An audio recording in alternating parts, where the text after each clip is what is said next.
여러분은 노후를 잘 준비하십니까? 세상에는 두 가지 인생이 있습니다. 첫 번째는 이 땅에서의 삶만 준비하는 인생, 두 번째는 영생을 위해 준비하는 인생이 있습니다. 즉, 다시 오실 주님을 맞이하기 위해 준비하는 인생입니다. 여러분은 1번입니까? 2번입니까? 1번이시죠? 그러니까 지금 졸리시는데도 오셨잖아요.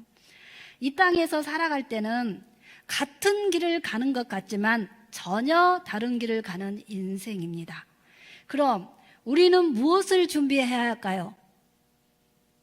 속으로 나 이거 준비해야지 그러신 분 계시죠? 맞습니다. 요나와 나훔 예언서의 공통점은 아수르에 대해서 예언자로 부르심을 받은 자들입니다. 요나 선지자가 아수르 수도 니느웨에 갔을 때는 그 수도가 어마어마하게 패역한 상태였습니다. 이 느니웨 성은 3일길을 걸어서 전파할 수 있는데 단 하루 만에 전파해버렸어요. 그런데도 그곳 주민들은 그 말씀을 듣고 니느웨 성에 있는 수많은 영혼들이 회개하여 구원을 얻었습니다. 그들이 요나의 그 선포되는 메시지를 듣고 전부 회개했다고 그래요. 또 다 구원을 받았다고 합니다. 그런데 이어지는 말씀에 나홈이라는 선지자는 이 아수르에 대해서 멸망을 선포하는데 실제로 아수르라는 나라는 아주 비참하게 멸망을 당하게 됩니다. 여러분, 한때는요 복음을 받아들이고 선지자 말씀을 받아들여 회개했고 말씀 앞에 서서 구원을 얻게 됐어요. 그러나 동일한 나라의 동일한 메시지가 선포됐는데 내용은 다르죠. 나홈이란 선지자는 아수르의 멸망을 선포하여 아수르가 망하게 됐습니다. 멸망하고는 바벨론이 등장하게 됩니다. 아니, 그렇게 믿어서 회개했고 다 구원을 얻었는데 왜 이런 결과가 나왔을까요? 바벨론으로 넘어가면서 느부갓네살 왕이 나오고 느부갓네살 왕은 꿈을 꿉니다. 그래서 꿈을 해석하라고 합니다. 꿈 얘기도 안 해주고 해석하라고 해요. 해석을 못하면 모든 술사 점쟁이들을 다 죽여버리겠다라고 얘기합니다. 이게 다니엘 얘기고 느부갓네살 왕 이야기입니다. 다니엘이 그 꿈을 해석하고요. 이 꿈의 해석은 나한테 있지 않고 하나님한테 있다 그렇게 말합니다. 이게 누구 이야기를 인용한 것입니까? 요셉의 이야기를 인용한 것입니다. 요셉이 꿈을 해석할 때 자신이 해석한 게 아니에요. 하나님께서 해석한 내용들을 선포한 것뿐입니다. 그 느부갓네살 왕이 꿈 해석을 듣고요. 와, 진짜 신 중에 신은 하나님밖에 없다. 네가 믿는 하나님이 최고다. 이렇게까지 했어요. 아니, 이랬던 느부갓네살 왕이 느부갓네살 왕과 바벨론은 어떻게 됐습니까? 흔적도 없이 사라져버리고 바벨론은 멸망하면서 그 나라도 다 끝나버렸습니다. 다음은요, 페르시아 바사 왕국이 등장합니다. 고레스 왕은요, 이스라엘을 이 포로들을 본국으로 돌아가라 그래요.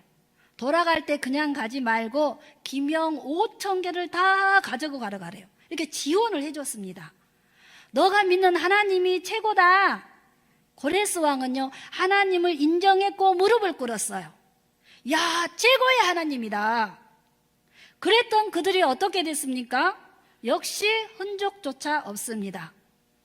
그럼 이걸 어떻게 설명해야 될까요? 이렇게 받아들였던 그들이 이건 여러분 그냥 교회를 끊은 겁니까? 전도 가면 교회 끊었어요 이러신 분 많죠?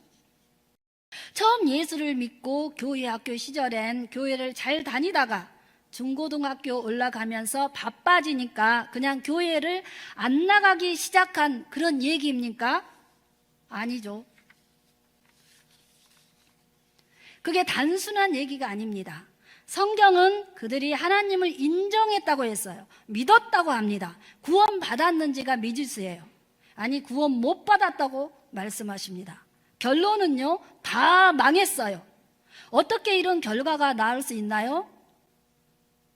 믿었고 인정했고 최고다, 무릎까지 꿇었어요. 아수르가 됐던 느부갓네살 왕이 됐던 고레스 왕이 됐든 믿는다 하면서 믿는다 주여 주여 하면서요, 하나님 최고다, 하나님을 인정했다 하지만요, 여러분, 그들보다 더 완벽하게 인정한 사람들은 없었어요. 그래서 적극적으로 이스라엘을 지원해 주었고, 본국으로 돌아가는데 지원해 줬고, 이 민족으로 본국으로 돌아가는데 너희들 손대지 마, 이랬던 사람들입니다. 여러분, 그럼 우리는요, 지금 모습은 이렇게 예배드리고 있지만 나중 모습은 어떻게 될 줄은 아무도 모르는 것입니다.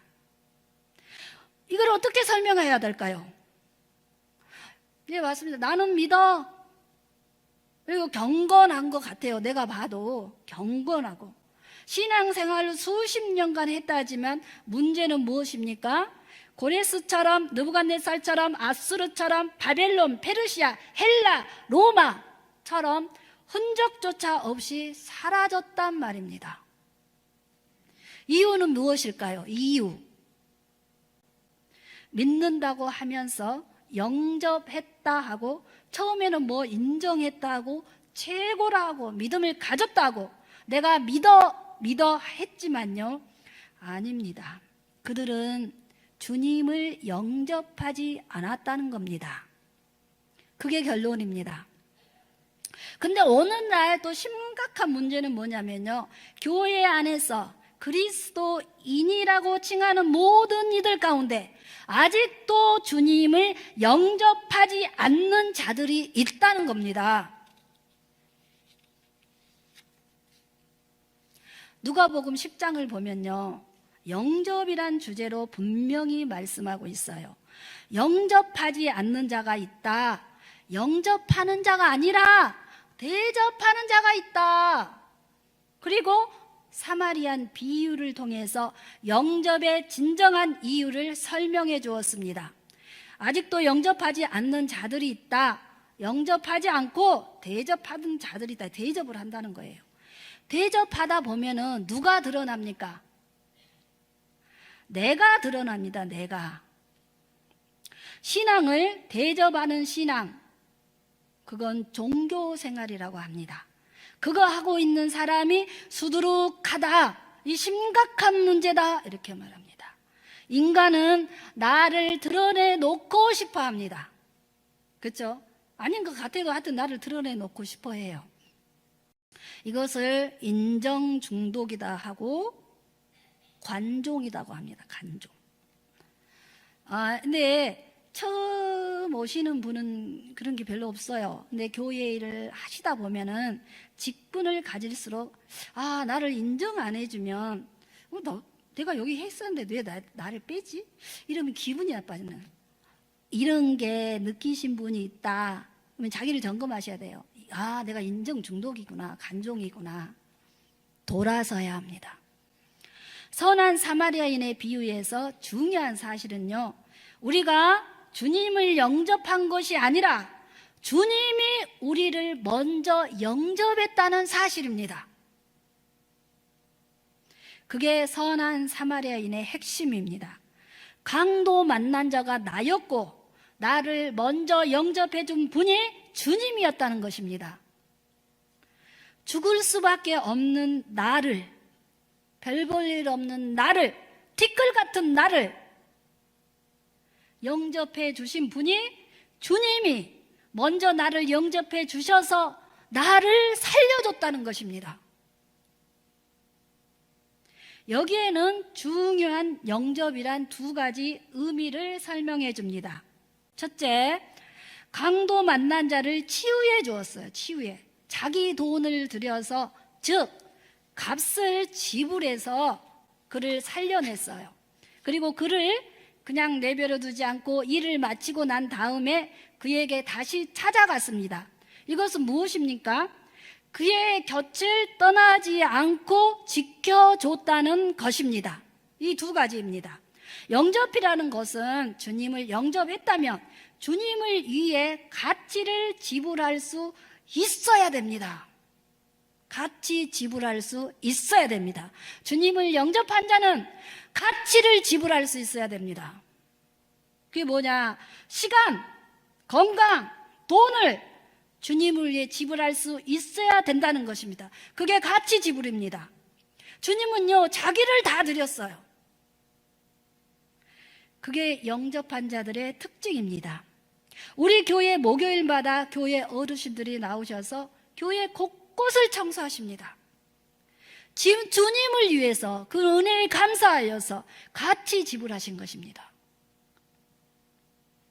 또 토요일은 우리 교회 전도부가 나가서 거리에 나가서 예수님 믿으라고 외칩니다.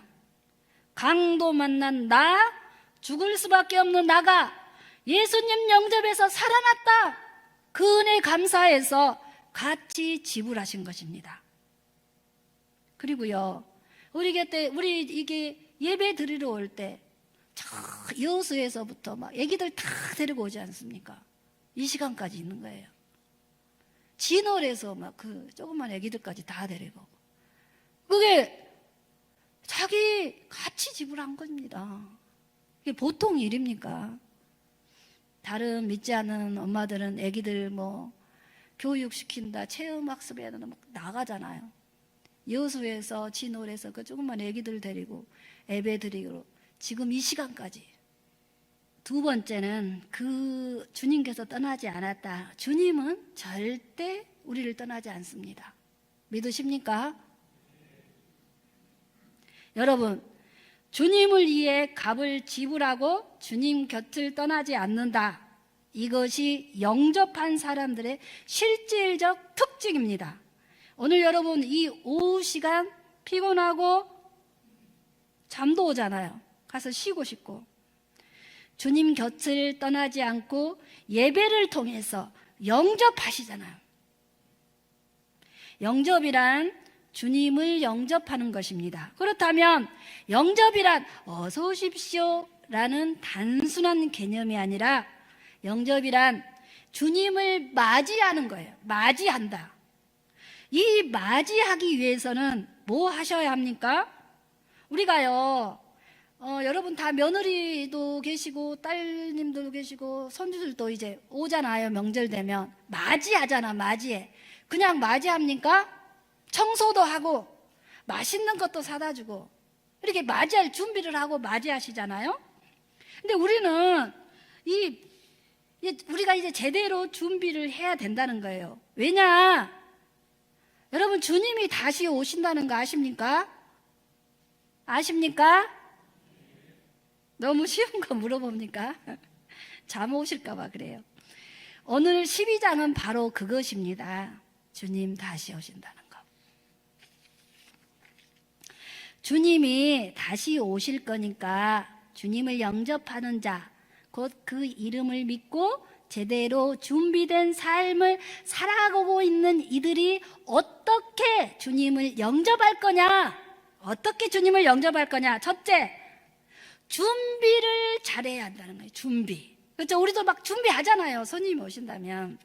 그래서 본문에서는 준비를 잘하라 그래요. 준비란 말이 본문에서는 두 군데 나오는데요. 12장 20절과 12장 40절 보면요. 준비한다 그래요. 준비한다 뜻을 보면요. 준비되어 있다. 그 뜻도 있지만요. 이보다 중요한 뜻은 각오하다 라는 뜻이 있습니다. 각오하다. 여러분, 뭘 준비하는 걸까요? 이제 주님을 제대로 영접한 자들, 말씀을 제대로 영접한 자들의 특징 중에 하나는 그 마지막 때를 잘 준비한다는 것입니다. 준비하는 그 대상이 두 가지가 있어요. 뭐냐? 첫째, 그분. 둘째, 그 때를 잘 준비한다는 거예요. 첫째 뭐라고요? 그분. 그 다음에 그 때를 잘 준비하는 것입니다. 그러면 어떻게 준비할까요? 본문 20절 보면요. 이 사람이 뭔가를 준비하고 있다는 거죠.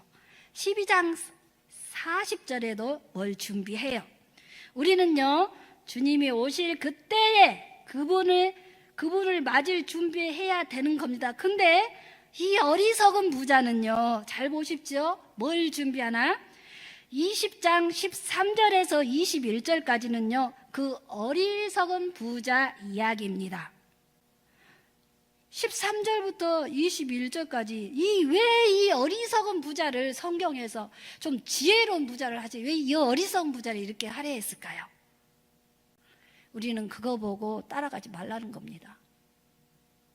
믿습니까? 20절을 보면요, 이 어리석은 부자가 자기 인생을 위해서 노후와 마지막 때를 위해서 뭘 준비했어요? 1절 18절에 또 이르되 내가 이렇게 하리라 준비하겠다는 겁니다. 자기 노후 나중을 준비하겠다는 거죠. 무엇을 준비하겠다냐면 내 곡간을 헐고 더 크게 짓고 내 모든 곡식과 물건을 거기다 쌓아두겠다는 것이에요. 이 사람은 뭘 준비하는 것입니까? 곡간 준비한다는 곡간. 왜 곡간을 준비해야 합니까? 뭐가 있으니까? 곡식과 물건. 이 곡식과 물건은 땅의 소산이에요. 땅 소산을 땅에다 보관해야 되니까 곡간, 창고를 준비하는 것입니다.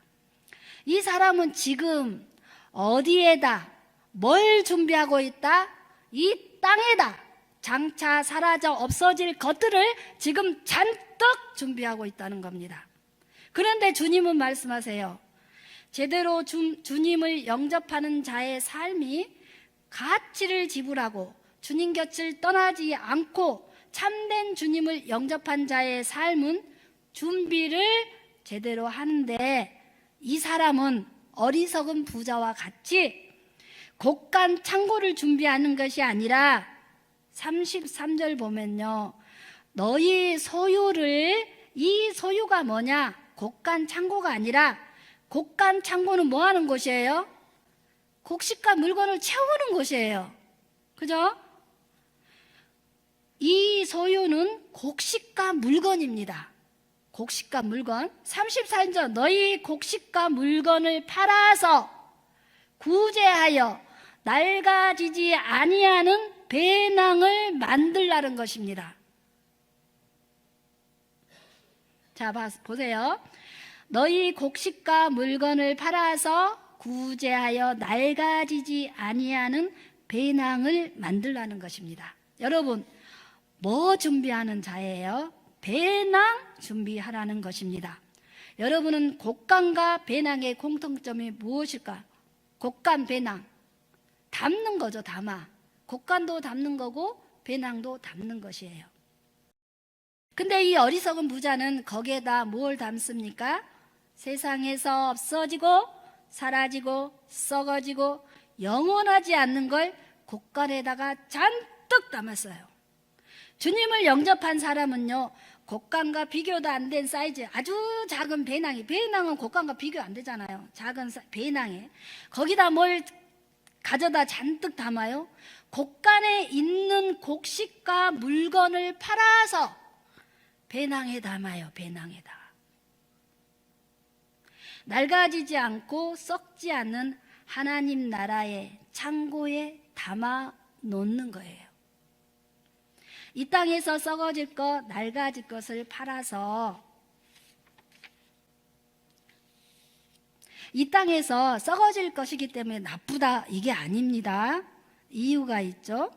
그걸 팔아서 영원한 것을 사라는 것입니다. 이 영원한 것을 사서 어떻게 하죠? 배낭에, 낡아지지 않느냐 할 배낭에 담으라는 것입니다. 오늘 여러분이 이 예배에 오셨잖아요. 자, 11시 예배 드리고 다 가시는데 여러분은 남아서 예배 드렸어요. 이게 지금 같이 지불한 거잖아요. 배낭에 낡아지지 않고 썩어지지 않는 감사와 기쁨과 은혜를, 확신과 이걸 가지고 이걸 배낭에 담는 거예요. 그죠? 자, 곡간과 배낭은 어마어마한 차이가 있는 것입니다. 주님은 우리에게 뭘 준비하라는 것입니까? 곡간 준비하지 말고 배낭 준비하라는 것입니다. 여러분은 곡간 준비하는 인생입니까? 배낭 준비하는 인생입니까?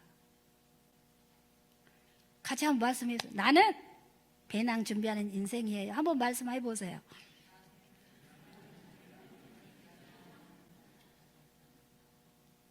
베드로가 변화선에서요, 여기가 좋사오니 자꾸 여기가 좋다는 거예요. 여러분도 여기가 좋죠? 주님 오늘 오시나요? 좀 이따 오세요. 그러실 분 많을 거예요. 그렇죠? 어디로 안 가겠다는 겁니다. 썩어 문드러질 때까지 난 여기서 살겠다는 거예요. 왜 그래요? 여기에다 가치를 두고 있어요. 가치를. 곡간 안에다, 물건에다, 곡식에다 가치를 두고 있는 거예요. 가치 지불하지 않고 있는 거예요. 이게 곡간의 특징입니다. 여기가 좋사오니. 곡간은요, 여기가 좋사오니 영원히 여기서 살겠다는 것입니다. 그런데 주님은 뭐라고 그러세요? 에이, 어리석은 놈아! 어리석다 그래요. 이 어리석은 놈아 그래요. 뭐예요? 곡간 놓고 어떻게 됐습니까? 오늘 저녁에 내 영혼을 데리고 가면 너 어떻게 할 거야?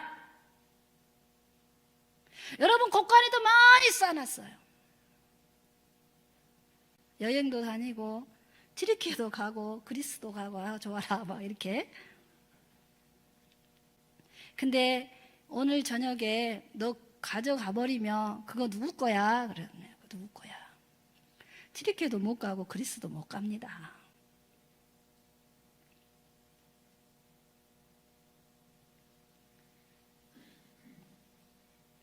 그럼 배낭의 특징은 뭡니까? 배낭은 여행자들, 나그네들이 메고 다니는 거예요. 그죠? 배낭 메고 다니죠? 여러분, 이 땅에 뭐 하러 오셨습니까? 나그네 삶으로 오신 것 아닙니까? 여기가 좋사오니 여기서 썩어 문드러질 때까지 살겠습니다가 아니고 나그네 삶이다 그랬습니다. 분명히 성경에서는요. 그죠? 그거 메고 다니는 거예요. 메고 다니는 거. 그래서 곳곳에 다니다가, 야, 이거 주님께 드리면 너무 좋겠다. 야, 이것도 하나님께 올려드려야 좋겠다.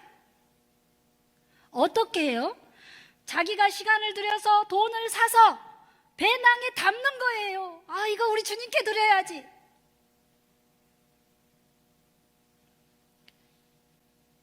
그래서 전도부들이 전도 다니는 거 아닙니까?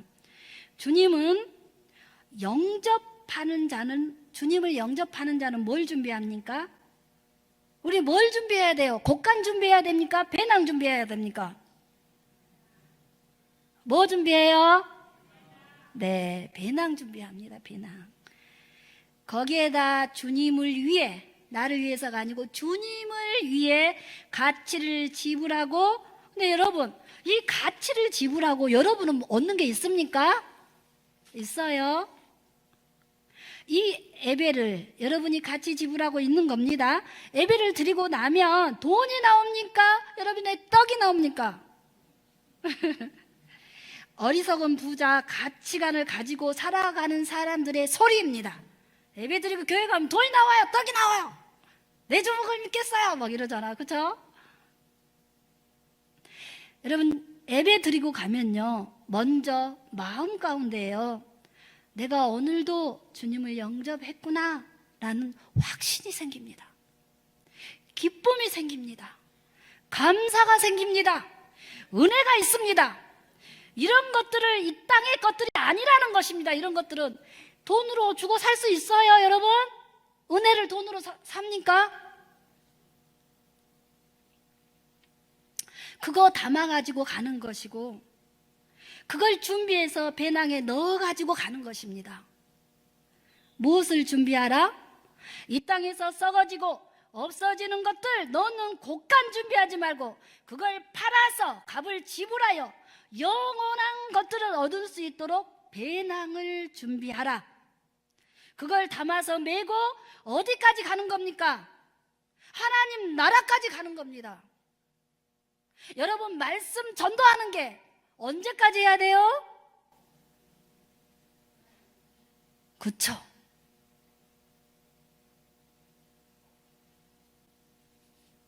할렐루야, 믿습니까? 지금은 이제 시를 한 편 제가 준비했습니다. 여러분, 감상하시고 기도하겠습니다. 귀천 천상병.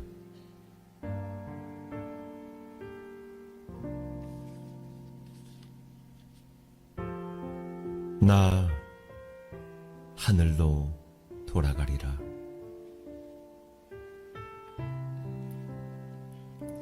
새벽빛 와 닿으면 쓰러지는 이슬 더불어 손에 손을 잡고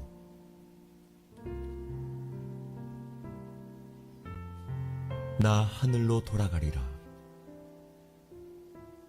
노을빛 함께 단 둘이서 기슭에서 놀다가 구름 손짓하면은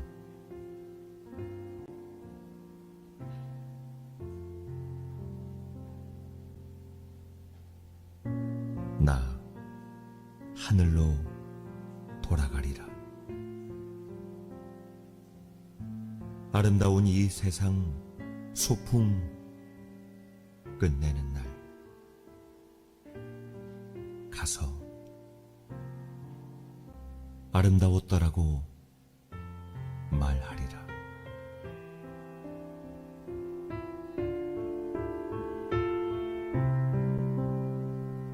기도하겠습니다. 하나님, 감사합니다. 저희들 항상 우리 곳간이 비어서 염려하고 근심하고 예배도 빠져먹고 곳간 채우느라 정신이 없었습니다. 하나님, 내 배낭이 털털 빈 줄도 모르고 이 세상 것만 쫓다가 하나님 음성 듣지도 못하고 나 자아만 세우다가 내가 나도 모르는 사이에 종교인이 되어 있는 걸 봅니다. 하나님, 용서하여 주시옵소서. 이 시간 우리들의 영이 깨어나게 하여 주시옵시고 우리들의 귀가 열리게 하여 주시옵소서. 주님의 말씀이 들려지게 하여 주시옵시고 온전한 마음으로 말씀 앞에 무릎 꿇는 우리 중앙교회 성도들이 될 수 있도록 도와주시옵소서. 하나님, 원래 우리는 티끌이었는데 왜 이리 나의 자존심이 상할 때가 많을까요? 하나님, 자아 세우다가 십자가를 보지 못할 때가 많았습니다. 예수의 보혈의 능력을 놓칠 때가 많았습니다. 주여, 성령 충만함으로 채워주셔서 주님의 말씀에 순복하고 무릎 꿇고 순종할 수 있는 우리 중앙교회가 되게 하여 주시옵소서. 나라가 혼란하고 많은 말들이 떠드는 이 세상에 우리 중앙교회 성도들이 한마디라도 덜하게 하여 주시옵소서. 나라도 말 않고 기도할 수 있는 진정한 그리스도인이 될 수 있도록 도와주시옵소서. 하나님, 마음 아픈 성도 있고 몸이 아픈 환우들 있습니다. 찾아가셔 신방하여 주시고 위로하여 주시옵소서. 천군 천사를 보내주셔서 보호하여 주시옵소서. 감사를 드리며 예수님의 이름으로 기도합니다. 아멘.